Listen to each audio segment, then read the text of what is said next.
How media can compete with the money machines that are today Google and Facebook? Oh, right, for the money.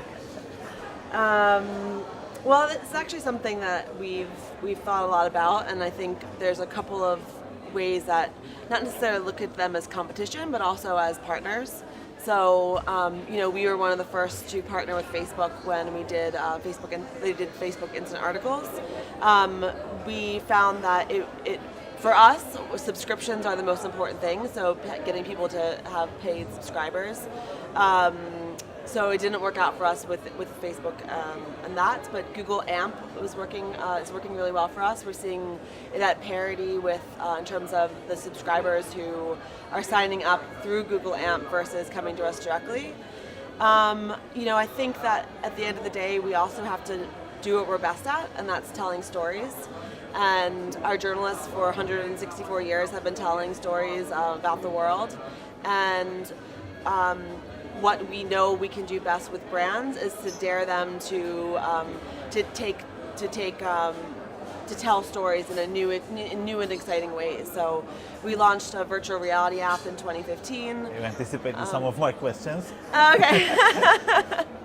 So we launched a virtual reality app. We have a content studio that we just opened offices in Hong Kong. We have one in London and Paris and New York. We also are reinventing kind of the way that people are serving ads on our site. So I don't think we can ever compete with the scale of Facebook and Google. We can never compete with necessarily the data that they have, but we can do what we do well, and that's to tell stories and to work with brands in a really cohesive or holistic way. So how many subscribers have New York Times? We actually just reached the 3 million mark. So we had our biggest surge in subscriptions in Q1 of this year. We had 308,000 subscriptions in Q1 of this year. Some would call it the Trump bump, where every time Donald Trump tweets the failing New York Times, we see our subscriptions go up pretty much. So yeah, we're having more subscribers than ever before.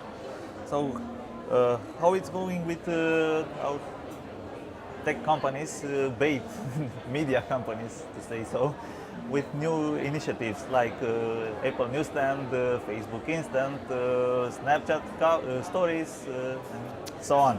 Yeah. So how is this working for media? Is it a danger for the middleman to have a bigger cut and media being,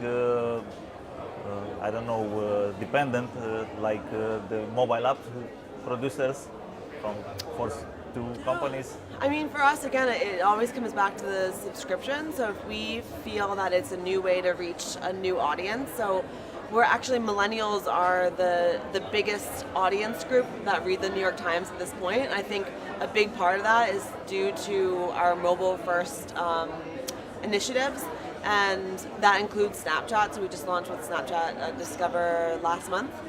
We also have a Spotify partnership where if you sign up for Spotify, you get a bundle with the New York Times, and vice versa. So for us, it's really about reaching a new subscriber base and telling stories in a different way, in different formats. Are they successful, these initiatives? In terms of getting more subscribers? Yes. Yeah, I mean, we're constantly testing, we're constantly evaluating, and that's what we have to do is, we're not going to say that if it works today, it's going to work tomorrow. So for us, we just have to continue to test and learn. Everybody talks about artificial intelligence today. So Is it a way to revitalize mass media? Is it a way to, what's that with mass media? To make it better. To make it better. Yeah, I mean, I know that, for example, the Washington Post uses AI to write some sports articles, and we're starting to look at it. We just announced this week actually that we are looking to use AI to help.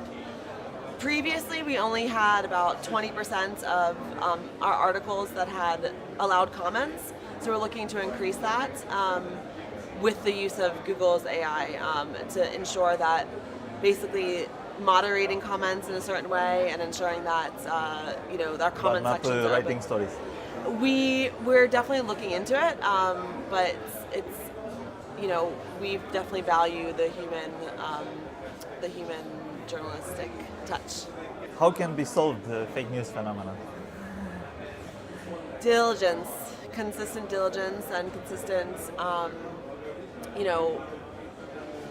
We can't Is stop. it something that only media companies have to worry, or even social media companies that spread the news? Oh, the fake news? absolutely.